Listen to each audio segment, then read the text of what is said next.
If you're following along, this is number 3 for today, and the last. I'm going to dinner immediately after this, but I'm very excited because we're talking about object-oriented programming.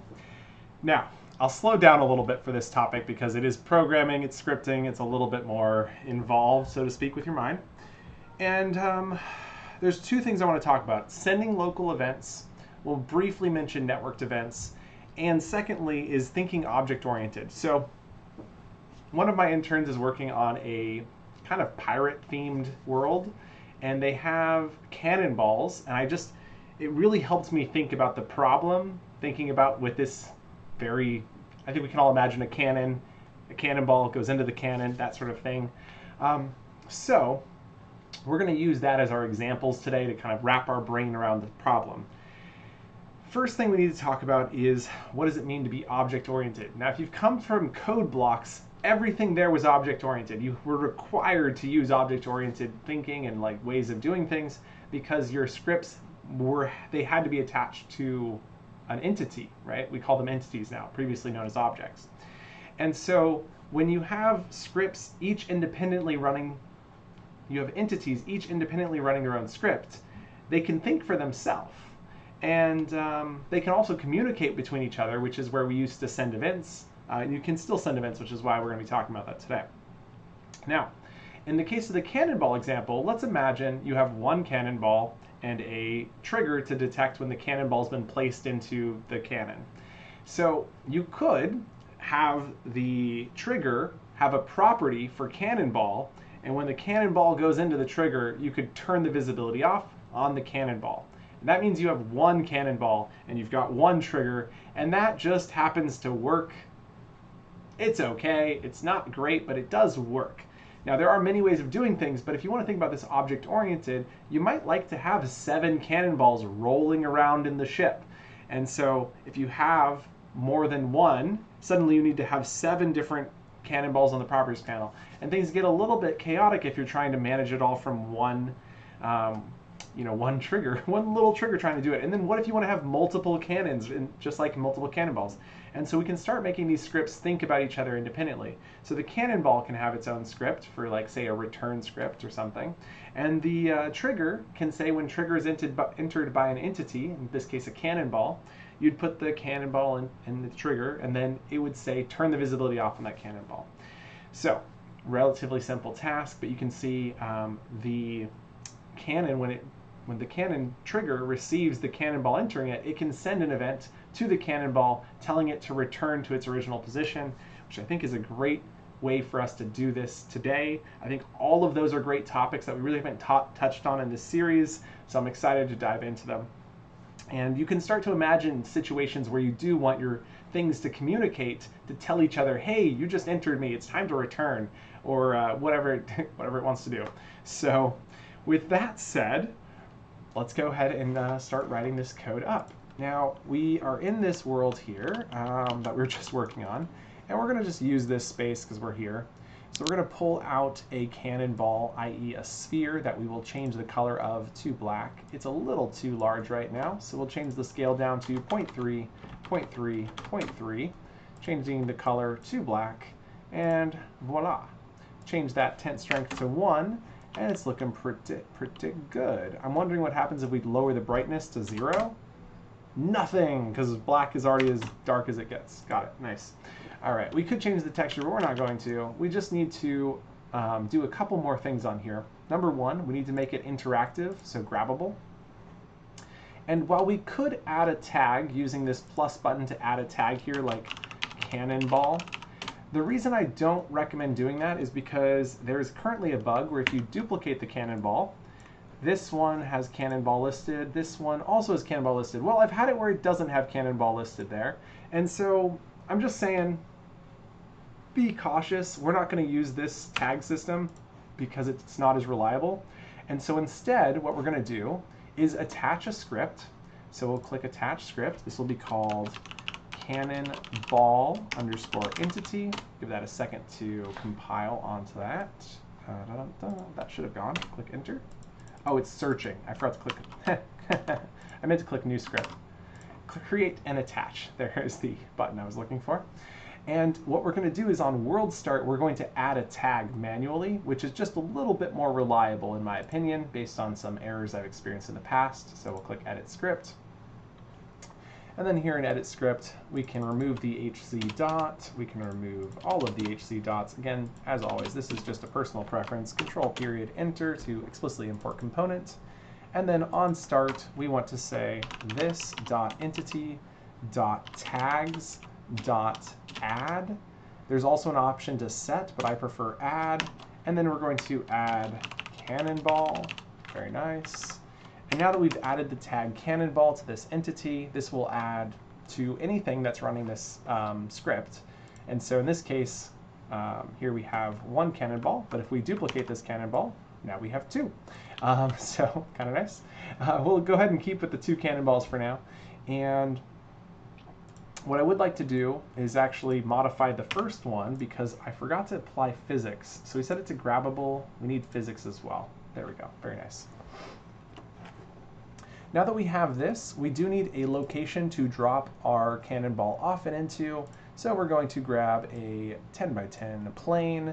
This is going to be, of course, way too big, but we can scale it down to a nice 0.1, 0.1, 0.1, and then slide that up. This will represent where we're going to scale it to. I'm going to actually change one of these to 0.05 and 0.05. Yeah, that's fine. That looks a little bit better. More like the right size for a cannonball. So this is like where you're dropping the cannonball. And that's just a position reference for our tutorial, right? Like obviously you'd put something nice there. And we'll even apply a tint to it so it gets a nice maybe full color, but mildly darker. Sure, that's okay. That looks, that looks weird. I was expecting that to be more red, but that's okay. Oh, it's the angle. It's the angle. It's the angle. I see. There we go. That's what I was looking for. Nice. Okay, so we've got our little like cannonball drop position. We're now going to bring in a trigger. So we'll pull out the trigger zone. There we go. And let's copy the position of this reference point. I'm not going to take the time to name everything in this tutorial, just as I am literally running to dinner right after this. But I just had like a strike of motivation to make a bunch of tutorials today. So here we are. Now we've got this trigger, which is where we're going to detect cannonballs entering it. Now to detect an entity rather than a player, we need to turn it from triggers on players to triggers on objects tagged. This is using the outdated code block naming convention of calling it an object. That is now called an entity, so it's triggering on entities tagged. And the entity tag, so it's calling it object tag here again, but once again, is cannonball. You'll need to make sure that the capitalization matches here. And as far as I'm aware, you can only have one tag. I don't believe adding comma-separated values works. I could be wrong. Let me know in the comments if I'm wrong. So someone should try it. So anyway, we've got cannonball, and we are ready to make this detect cannonballs and like do stuff. So we're going to attach the script. And here is our, we don't have a script yet, so we'll click new trigger script, which we'll call cannon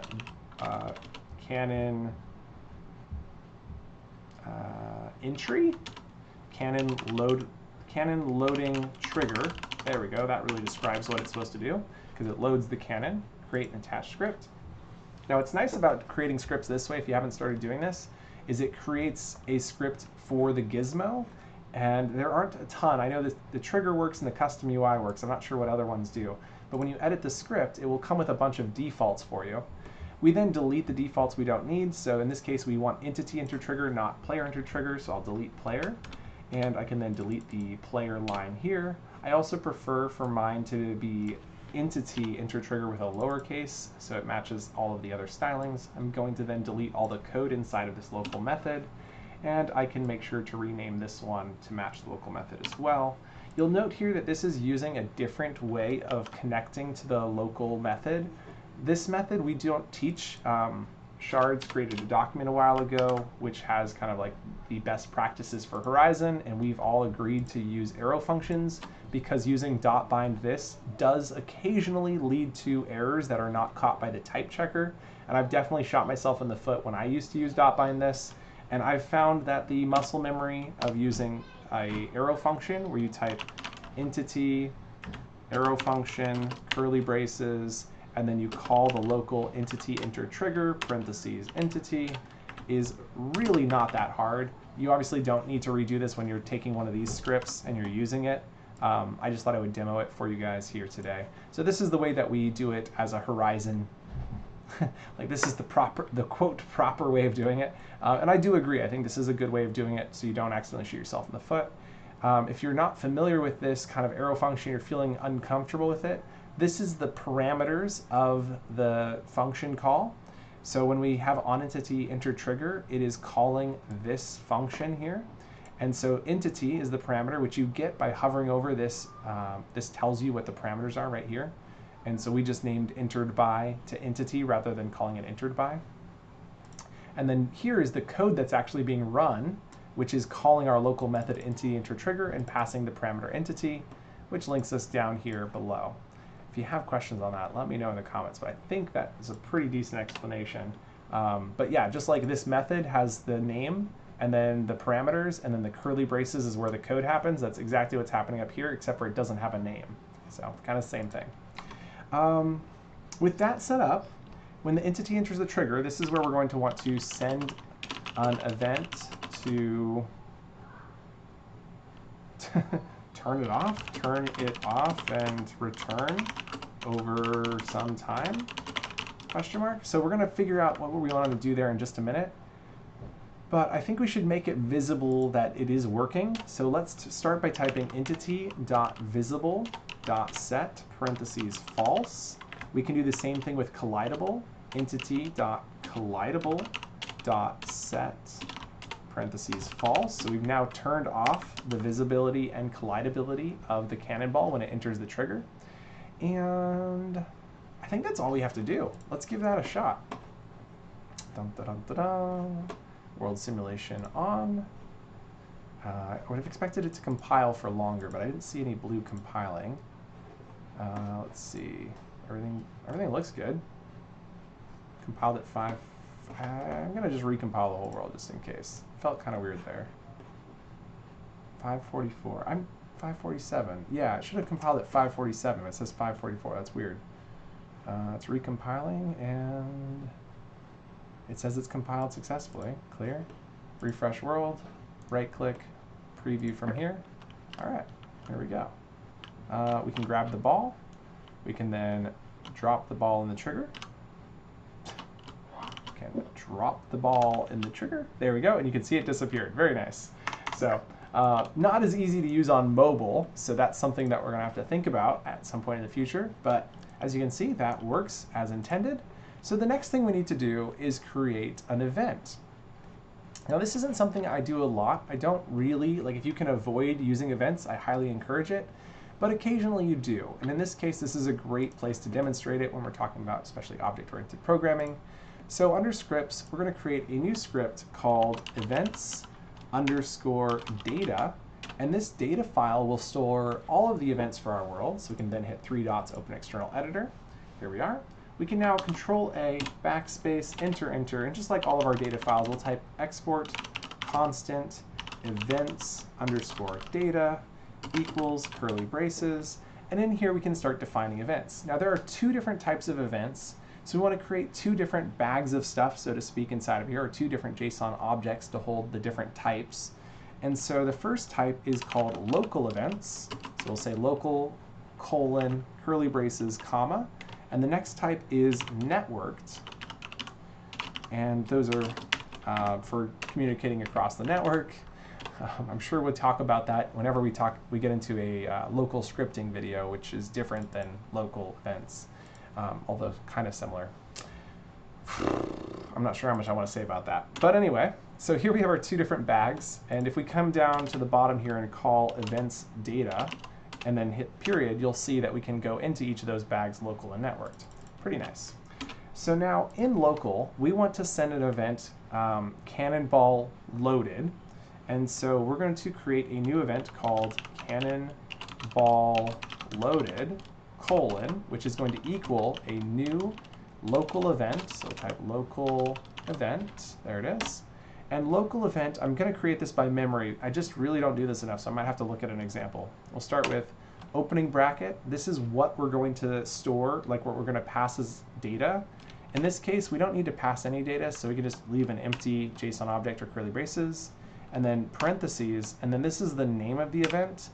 And so we can just copy the name from here, Control-C, Control-V. That doesn't matter so much. Oh, no, it's comma separated values inside of this data file. And you can Control-C, Control-V, and have as many of these different local events as you want. Like cannonball used might be a good one, right?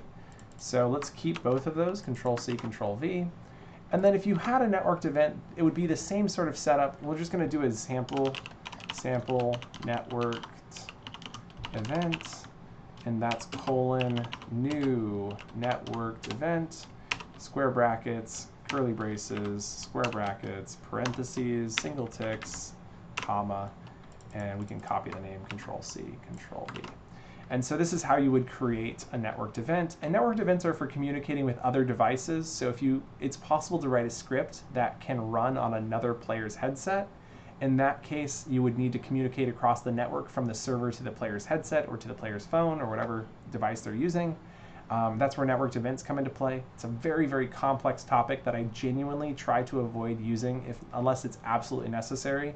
And there are cases where it's necessary, but you do want to try to avoid it if you can.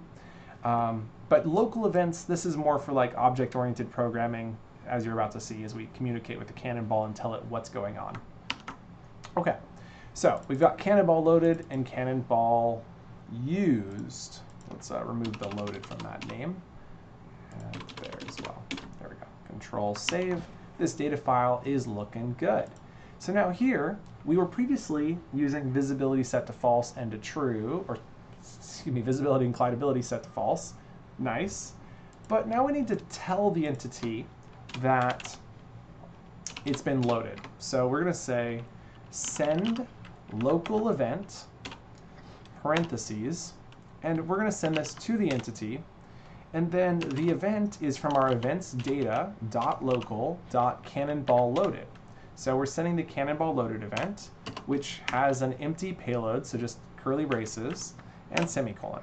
We will practice sending data in a minute, just to make sure that I have set it up correctly and kind of show you what that looks like. But for now, let's open up our cannonball entity and connect this event. You remember that event connection should be done in pre-start. And so in pre-start, I don't like voids. Make sure you click enter while you're typing pre-start so it has this capital S. And then when you hover over it, you can see all this information. And then in pre-start is where we're going to connect the event. And we want our local method to mirror our event name.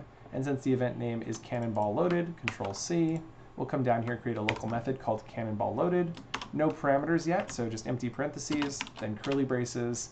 And with that, we have our local method. To connect it, we just type connect local event. It's very similar to creating a code block event or connecting a code block event. Code block events are basically from Meta's event system, whereas local events are kind of our own, which isn't entirely true, but it should get you on the right track for now. So anyway, with this connect local event, we want to connect it from self because this cannonball is what is receiving the event. So this dot entity. The event is from that events data file, events local cannonball loaded. We want to connect that to our local cannonball loaded. So we have empty parentheses, arrow function, curly braces, and then in the curly braces we call cannonball loaded, parentheses, semicolon, semicolon if you like semicolons like I do. And now we have cannonball loaded, which we will now just do a simple console.log parentheses hi, and that will let us know that we received it. Let's give that a shot and see if it works. All right, things are compiling this time. I feel much better about that. Perfect. World simulation on. Right-click preview from here. Look away sometimes helps with the grabbing. There we go, like walking away. There we go. And then we're going to stand on top of this and then X to drop. And it disappeared and we get hi on the console. So we've now communicated from this trigger to our cannonball. That's pretty great. So the last thing I want to show you, I think there's two last things really. Inside of events, we can pass a message. So here under cannonball loaded, we can do a message. So we'll call this message colon, which will be of type string. And so you kind of start to recognize this. This is defining the type of the items that are going to be passed. So if we wanted to pass another one, we'd comma separate value like is a bool, which would be a Boolean, right? And so now we can have two values inside of this, or two parameters. And so now we'll go back into our canon loading trigger, and now it's upset because we need to pass in, when you hover over this, you can see what you need to pass in the local event, which is a message and is a bool Boolean. So we can say the message is hello again, and then we need a secondary parameter, which was called is a bool, and is a bool needs to be true or false, so we'll set it to true, Shift Alt F, and now we're passing these messages inside of our local event. Now on the cannonball, we didn't need this, so it's okay. It's not upset that we're not using these parameters, but we can use them by typing payload here. This is kind of a shorthand I've started using. You can hover over the payload to see that it includes message and is a bool. And then down here, we can type in the same parameters, message, string, comma, bool is a bool, Boolean, and then we can pass those by typing payload dot message, comma, is a bool, oops, Control Z, payload dot is a bool, there we go. And so now we pass those parameters into our local method, and we can now log that to the console by just typing a message. We won't worry about the Boolean, and there we go.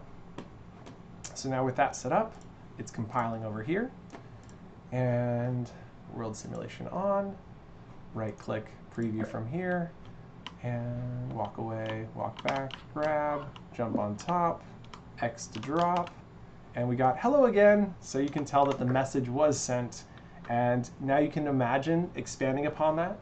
You can also imagine quite a bit, really, and I'd like to invite you to take this on as an extra credit if you want to try this cannonball-like challenge, which would be to launch the cannonball. That's actually pretty hard, but it would be like velocity.set. And so theoretically, you could load these cannonballs, save it into an array, and then when somebody lights a fuse or something, launch the cannonball. Whatever you want to do, so it's up to you. But the point is, when it's used, when you use that cannonball, you could send the cannonball used event and then have that cannonball reappear on a shelf after it's been used. That's just one idea. You could also, just return after a period of time.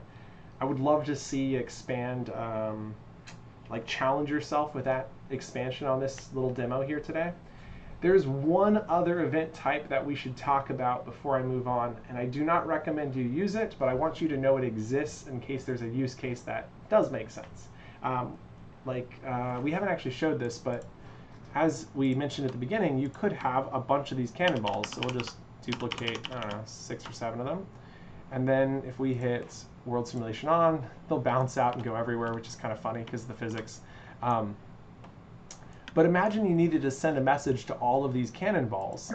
There is a thing called a broadcast event. And so what we'll do, look at that, you can do all of these. It's so great. And that is a good example of object-oriented programming. And what's really cool is that we can actually duplicate this trigger as well. Control D, slide over. I think I can just keep going. These are really simple scripts, so it's not like I need to stop the world. And we'll drop that in. As you can see, both of them work. And we'll use the other one just to demonstrate that they're both working. So that's the beauty of object-oriented programming, is they're all communicating with each other, and you can have as many of both of these as you want. So the thought was broadcast events. So what if we want to, like when a cannonball is loaded, we wanted to broadcast a message instead? So we're just gonna hack something together here.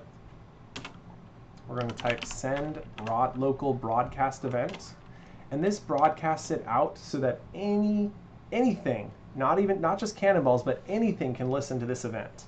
And so the event is from events data.local.cannonball.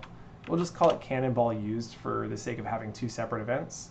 And then the payload doesn't have any data in it, so we can just send empty curly braces and then semicolon. So now we're broadcasting cannonball used, and the cannonball entity can connect the broadcast event. This is similar to how we connected on update.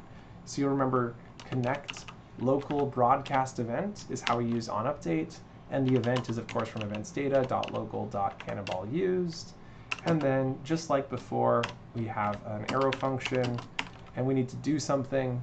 In this case, I'm not going to go to the extent of doing anything crazy here, but let's just say this dot entity dot velocity. Oh, that didn't work. This dot entity dot as parentheses physical entity dot velocity dot. Ooh, there's no set. I was expecting there to be a set. Maybe it's let's see what the options are for velocity. You can zero the velocity. You can change gravity. Why can't you do something else with that? Oh, apply force. It's apply force. Okay, so apply force, parentheses, and we'll do new vec3, parentheses, 0, comma, 15, comma, 0. So we should see this kind of wiggle. And after that, it wants a mode. So physics force mode dot impulse. We'll use velocity change. Should be the most dramatic. Shift Alt F. And now you're seeing something we haven't really talked about here, because I encourage you to always use a local method, but it is technically possible to write your code that you want to run inside of these curly braces. I just don't recommend it. This is just so we can quickly demonstrate that the local broadcast event works. And so what this is going to do is it's going to send all of the cannonballs flying upwards whenever one cannonball enters. And obviously there's no real use to this. It's just a demonstration of the broadcast event. So we'll go world simulation on. Oh boy. One of them hit the thing, I think.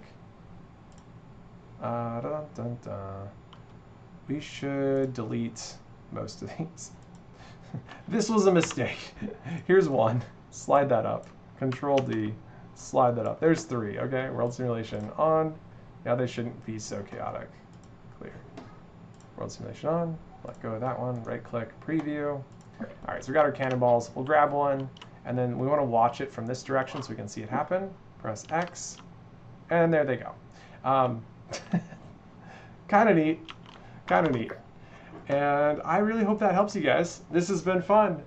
Very excited to see what you're able to do with those little like concepts and how you can apply them.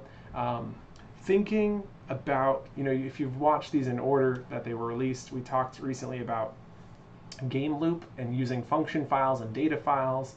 But sometimes that's not the approach. Sometimes you really need the code to be local methods that engage with events, and they're kind of like, especially when there's a lot of them with cannonballs and cannons potentially, like if you have a ton of these things, it makes a lot of sense to make the script have all the things in it rather than using a function or data file. So you just kind of have to use your brain, think about how you want it to work, and determine the best situation for your situation. You might include, here's an idea, not something I want you to apply, but just something to kind of wrap your head around this a little bit better. Imagine there's some sort of manager that knows stuff, whatever the stuff is, and that might be on an empty object running Cannonball Manager. And whatever Cannonball Manager does, it's got a task. Maybe it's related to the game loop, so like there's Cannonball Manager function file, and the Cannonball Manager function file has the ability to move all the cannonballs back to their origin position. And maybe the Cannonball Manager needed to be there for some reason. Typically it doesn't, you just create a cannonball function file, but maybe you needed a component for some reason. And the point is, you never know what you might need, but it makes sense in that case, if you have a Cannonball Manager underscore entity, to have some function files, because most of what it does isn't actually happening in the component. So it makes your component class really easy to read, and it makes the function and data files a lot easier to read. So those are my personal preferences. However you want to do it, that's up to you. I will see you guys in the next one. Thanks so much for joining me. I'll drink some water, don't worry. My voice is giving out, but I'll be fine. Have a great night, guys. Bye!